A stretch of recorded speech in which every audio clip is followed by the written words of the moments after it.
শুভেচ্ছা, স্বাগত দুপুরের মাছরাঙা সংবাদে। আপনাদের সঙ্গে আছি আমি নাবিলা ফেরদৌস। শুরুতে গার্ডিয়ান লাইফ ইন্স্যুরেন্স সংবাদ শিরোনাম। খসড়া ভোটার তালিকা প্রকাশ করেছে নির্বাচন কমিশন। নতুন ভোটার 24,38,662, মোট ভোটার 12,61,70,900। ট্রাক সেলের মাধ্যমে ফের সাশ্রয়ী মূল্যে টিসিবির পণ্য বিক্রি শুরু। রাজধানী ছাড়াও বিভাগীয় শহর ও কিছু জেলায় এই কার্যক্রম চলবে 31শে আগস্ট পর্যন্ত। এবং চট্টগ্রামে বাড়ছে ডেঙ্গু চিকুনগুনিয়া। 8 দিনে ডেঙ্গুতে 131 ও চিকুনগুনিয়ায় 512 জন আক্রান্ত। পরীক্ষা সহজ করার উদ্যোগ। শুনছিলেন শিরোনাম, এবার বিস্তারিত। দেশে এখন মোট ভোটার 12,61,70,900 জন।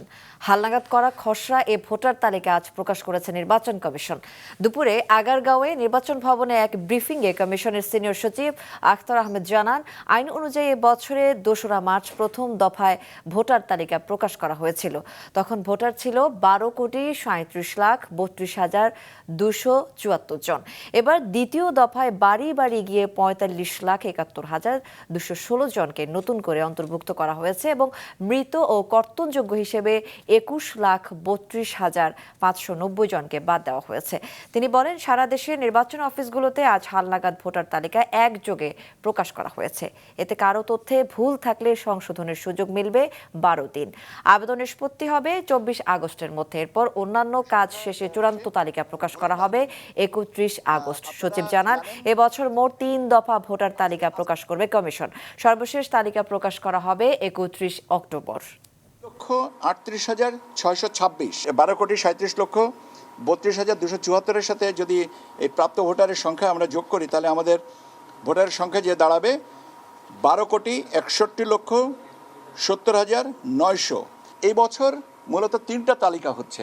একটা হচ্ছে যে 2রা মার্চ যেটা চূড়ান্ত করা হয়েছে, 31শে আগস্ট পর্যন্ত আজকের বিবেচনায় যেটা চূড়ান্ত হবে, এবং 31শে অক্টোবর পর্যন্ত বিবেচনায় নিয়ে যে ভোটার তালিকাটা চূড়ান্ত হবে। 3 দিনের সফরে আগামীকাল মালয়েশিয়া যাচ্ছেন প্রধান উপদেষ্টা ডক্টর মোহাম্মদ ইউনুস। মালয়েশিয়ার প্রধানমন্ত্রী আনোয়ার ইব্রাহিমের আমন্ত্রণে দ্বিপক্ষীয় এই সফরে যাচ্ছেন তিনি। মঙ্গলবার 2 দেশের সরকার প্রধান এ পর্যায়ে বৈঠক হবে। এ সফরে 2 দেশের মধ্যে প্রতিরক্ষা ও জ্বালানি খাতে সহযোগিতা সহ 5টি সমঝোতা স্মারক সই ও 3টি নোট বিনিময় হতে পারে। মালয়েশিয়ার উদ্দেশ্যে আগামীকাল দুপুরে ঢাকা ছাড়ার কথা রয়েছে প্রধান উপদেষ্টার। আসন্ন নির্বাচনে ঝুঁকিপূর্ণ ভোট কেন্দ্রের নিরাপত্তা জোরদার করতে পুলিশের জন্য অন্তত 40,000 শরীরে পড়ার ক্যামেরা সংগ্রহের পরিকল্পনা করছে অন্তর্বর্তী সরকার। গতকাল রাষ্ট্রীয় অতিথি ভবন যমুনায় প্রধান উপদেষ্টা ডক্টর মোহাম্মদ ইউনুসের সভাপতিত্বে এক উচ্চ পর্যায়ের সভায় এ পদক্ষেপ নিয়ে আলোচনা হয়। স্বরাষ্ট্র উপদেষ্টা জাহাঙ্গীর আলম চৌধুরী এবং প্রধান উপদেষ্টার বিশেষ সহকারী খোদা বক্স চৌধুরী এবং ফয়েজ সৈয়ব আহমেদ সভায় উপস্থিত ছিলেন। ক্যামেরা সংগ্রহে জার্মানি, চীন ও থাইল্যান্ডের 3টি কোম্পানির সাথে যোগাযোগ করা হচ্ছে। পুলিশ অফিসার ও কনস্টেবলরা ক্যামেরা তাদের বুকে পড়বেন। সভায় প্রধান উপদেষ্টা ক্যামেরাগুলো দ্রুত কেনা এবং পুলিশদের যথাযথ প্রশিক্ষণ দেওয়ার নির্দেশ দেন। ফের ট্রাক সেলের মাধ্যমে সাশ্রয়ী মূল্যে পণ্য বিক্রি শুরু করেছে সরকারি সংস্থা trading corporation of Bangladesh TCB. আজ থেকে শুরু এই কার্যক্রমের আওতায় ঢাকা মহানগরীর 60টি ও চট্টগ্রামের 25টি স্থানে সাশ্রয়ী মূল্যে পণ্য বিক্রি করবে সংস্থাটি। এছাড়া অন্যান্য বিভাগীয় শহর ও নির্দিষ্ট কিছু জেলায় ভ্রাম্যমাণ ট্রাকের মাধ্যমে বিক্রয় করা হবে পণ্য, যেখান থেকে একজন ভোক্তা 2 লিটার সয়াবিন তেল, 2 কেজি মসুর ডাল ও 1 কেজি চিনি নিতে পারবেন বাজার মূল্যের প্রায় অর্ধেক দামে। একটি ট্রাক থেকে প্রতিদিন 500 জন সাধারণ মানুষ পণ্য কিনতে পারবেন। শুক্রবার ছাড়া 31শে আগস্ট পর্যন্ত এই কার্যক্রম চলমান থাকবে। দর্শক, টিসিবির পণ্য বিক্রি কার্যক্রম সম্পর্কে কারওয়ান বাজার থেকে সরাসরি জানাচ্ছেন স্টাফ রিপোর্টার রঞ্জিবুল মিজান। রঞ্জিবুল, টিসিবির ট্রাক সেল কার্যক্রম কেমন চলছে?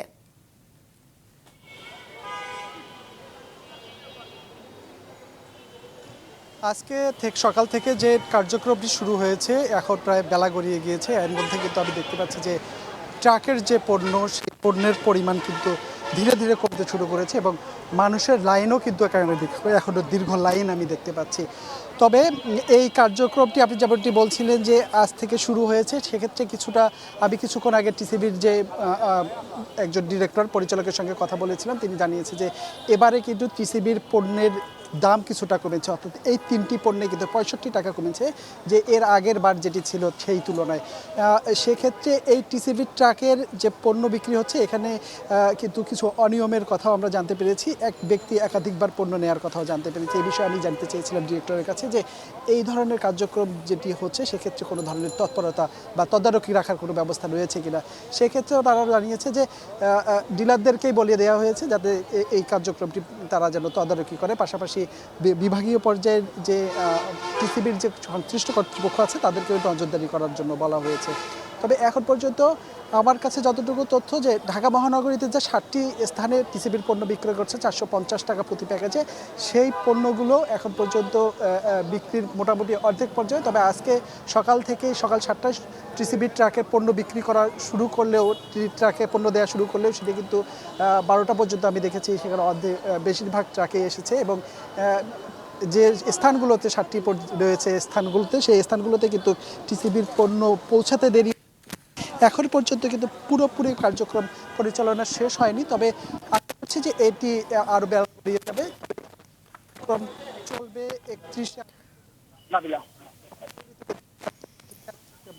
30 দিন পরিচালনা করা হবে। নাবিলা। রঞ্জিবুল, আপনাকে ধন্যবাদ। টিসিবির পণ্য বিক্রি সম্পর্কে জানালেন সহকর্মী রঞ্জিবুল মিজান।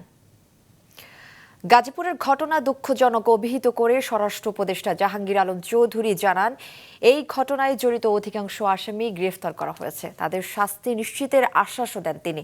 দুপুরে সচিবালয়ে আইনশৃঙ্খলা কমিটির এক বৈঠক শেষে তিনি বলেন, জাতি হিসেবে আমরা অসহিষ্ণু এবং স্বার্থপর হয়ে যাচ্ছি। বলেন, কোনো অন্যায় ঘটলে কেউ এগিয়ে আসে না, যা খুবই দুঃখজনক। জানান, প্রতিবাদ না করে অনেকে তা ভিডিও করেন। নির্বাচনের সময় প্রতিটি কেন্দ্রে পুলিশ কর্মকর্তার শরীরে ক্যামেরা থাকবে, তাই আইন শৃঙ্খলা পরিস্থিতি পর্যবেক্ষণ করা সহজ হবে বলে জানান তিনি। পুলিশের খোয়া যাওয়া অস্ত্র ও গোলা বারুদের কেউ যদি তথ্য দিতে পারে তাকে পুরস্কৃত করা হবে বলে জানান স্বরাষ্ট্র উপদেষ্টা। গাজীপুরে যে ঘটনাটা ঘটছে এটা খুবই একটা দুঃখজনক এক ঘটনা। এই ধরনের ঘটনা ঘটুক মানে আমাদের এই সমাজে কেউ এটা চিন্তাও করতে পারে না, বাট ঘটনাটা ঘটে গেছে। এই ঘটনায় যারা জড়িত তাদের আমরা হয়তো ম্যাক্সিমামে আইনের আওতায় নিয়ে আসছি, বাট যে জীবনটা চলে গেল তার তো আর কম্পেনসেশন দেওয়া যাচ্ছে না। সাংবাদিক তুহিন হত্যা মামলায় কিশোরগঞ্জ থেকে গ্রেফতার আসামি শহীদুলকে গাজীপুরের বাসন থানায় আনা হয়েছে। জিজ্ঞাসাবাদ শেষে আজই তাকে আদালতে নেওয়ার পর রিমান্ড চাইবে পুলিশ, একথা জানিয়েছেন বাসন থানার ভারপ্রাপ্ত কর্মকর্তা শাহিন মিয়া। জিএমপি জানিয়েছে, গতকাল বিকেলে তুহিন হত্যার 7 আসামিকে গাজীপুরে অতিরিক্ত chief metropolitan magistrate Mohammad Alamgir Al মামুনের আদালতে হাজির করে 10 দিনের রিমান্ড আবেদন করা হয়। আদালতের শুনানি শেষে প্রত্যেকের 2 দিনের রিমান্ড মঞ্জুর করা হয়। চট্টগ্রামে ভয়াল হয়ে উঠছে ডেঙ্গু ও চিকুনগুনিয়া। গত 8 দিনে ডেঙ্গু আক্রান্ত হয়েছেন 131 জন, মারা গেছেন 4 জন। আর 8 দিনে চিকুনগুনিয়া আক্রান্ত হয়েছেন 512 জন। সঞ্জীব দেবাবুর ক্যামেরায় নাজমুল সাদিকের রিপোর্ট। চট্টগ্রামে ভয়াল হয়ে উঠছে ডেঙ্গু ও চিকুনগুনিয়া। গত জুলাই মাসে এবছরের সবচেয়ে বেশি 430 জন ডেঙ্গু আক্রান্ত হয়েছেন, আর মারা গেছেন 7 জন। আগস্টের গত 8 দিনে ডেঙ্গু আক্রান্ত হয়েছেন 131 জন, আর মারা গেছেন 4 জন। আর 8 দিনে চিকুনগুনিয়া আক্রান্ত হয়েছেন 512 জন। জ্বর, মাথা ব্যথা, পেট ব্যথা সহ নানা জটিলতা নিয়ে বিভিন্ন হাসপাতালে চিকিৎসা নিচ্ছেন শতাধিক রোগী। আমারও শরীর খারাপ, আমার ওয়াইফেরও জ্বর, আমার ছোট মেয়েরও জ্বর, আমার ছেলেরও জ্বর। ডেঙ্গু পজিটিভ ধরা হয়েছে, তখন আমি চলে আসার পরে বাসা থেকে আসি, এখানে ভর্তি হয়েছি আর কি। ডেঙ্গুতে মৃত্যু বেড়ে যাওয়ায় বিষয়টি পর্যালোচনা করা হচ্ছে বলে জানিয়েছেন চট্টগ্রাম মেডিকেল কলেজ হাসপাতালের পরিচালক। এগুলো খুবই কমপ্লিকেটেড অবস্থায়, ডেঙ্গু হেমোরোজিক ফিভার, প্লাটলেট অনেক কমে গেছে। এই অবস্থায় আমাদের হাসপাতাল এগুলো রিপোর্ট করছে। এগুলো যদি আরও আগে আসতো তাহলে কিন্তু এই সমস্ত রোগী ট্রিটমেন্ট করতে আমাদের জন্য অনেক সুবিধা হয়। এগুলা দেখা যাচ্ছে ঘরের মধ্যে বসে থাকে, হয়তো তারা তেমন একটা পাত্তা দেয় না, হয়তো জ্বর হয়েছে, এটা আস্তে আস্তে কমে যাবে। স্বাস্থ্য বিভাগের কর্মকর্তারা বলছেন, ডেঙ্গু ও চিকুনগুনিয়ার পরীক্ষা সহজ করার উদ্যোগ নেওয়া হচ্ছে। তারা বলছে, চিকুনগুনিয়ার পরীক্ষার খরচ বেশি হওয়ায় অনেকেই এতে অনীহা জানায়। এতে আক্রান্তের সঠিক হিসাব পাওয়া যাচ্ছে না। চিকুনগুনিয়া পরীক্ষার সুযোগ এ বিভাগে এখনও আমরা ব্যাপকভাবে সম্প্রসারিত করতে পারিনি।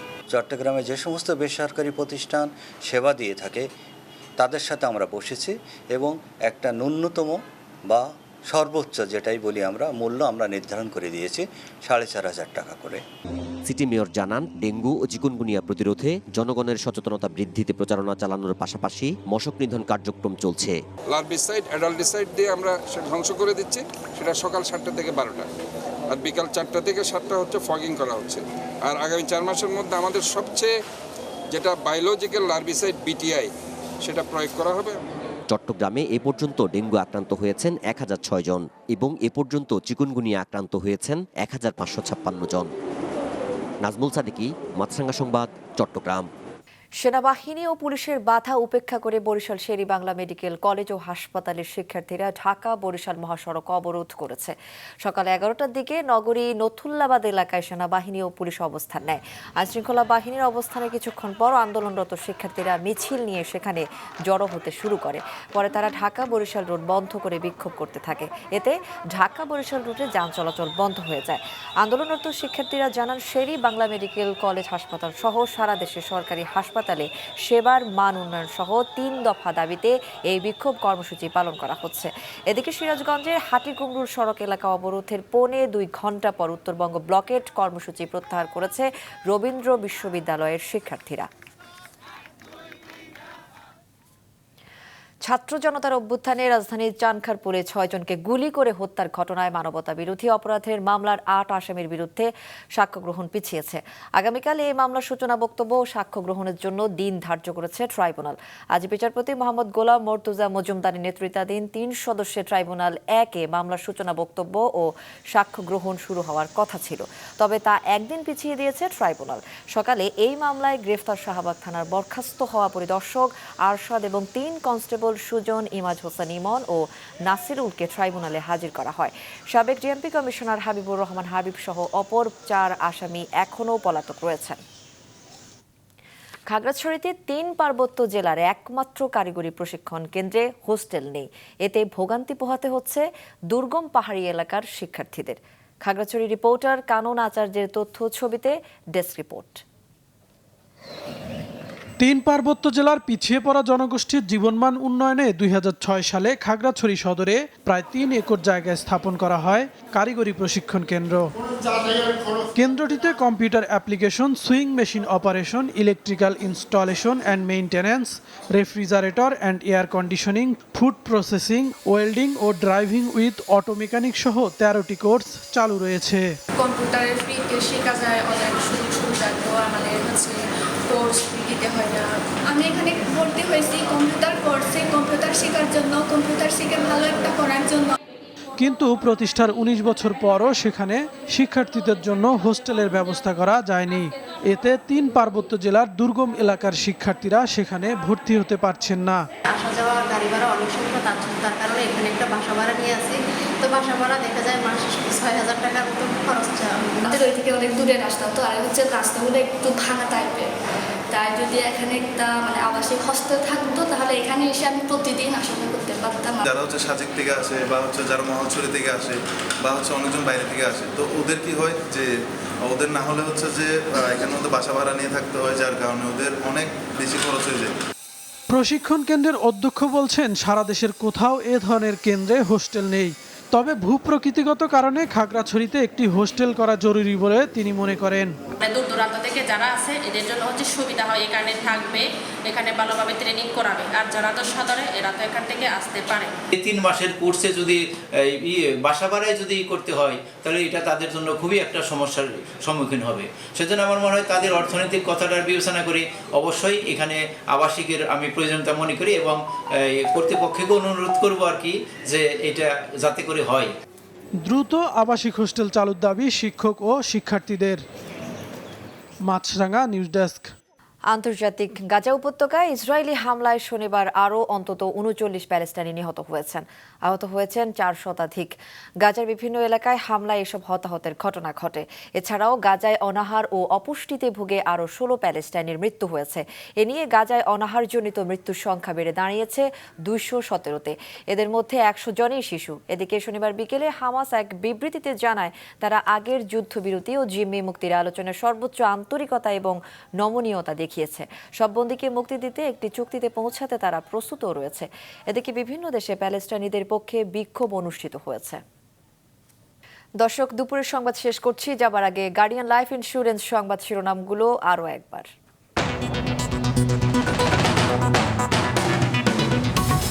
খসড়া ভোটার তালিকা প্রকাশ করেছে নির্বাচন কমিশন। নতুন ভোটার ২৪,৩৮,৬২৬, মোট ভোটার ১২,৬১,৭০,৯০০। ট্রাক্টরের মাধ্যমে ফের সাশ্রয়ী মূল্যে টিসিবির পণ্য বিক্রি শুরু। রাজধানী ছাড়াও বিভাগীয় শহর ও কিছু জেলায় এ কার্যক্রম চলবে ৩১শে আগস্ট পর্যন্ত। এবং চট্টগ্রামে বাড়ছে ডেঙ্গু ও চিকুনগুনিয়া। ৮ দিনে ডেঙ্গুতে ১৩১ ও চিকুনগুনিয়ায় ৫১২ জন আক্রান্ত। পরীক্ষা সহজ করার উদ্যোগ। এ ছিল এখনকার মতো। ফেসবুকে আপডেট পেতে ভিজিট করুন মাছরাঙা টেলিভিশনের পেজে। ইউটিউব চ্যানেলেও দেখতে পারেন আমাদের সংবাদ, প্রতিবেদন ও অনুষ্ঠান। আমাদের পরবর্তী সংবাদ বিকেল ৫টায় দেখার আমন্ত্রণ রইল।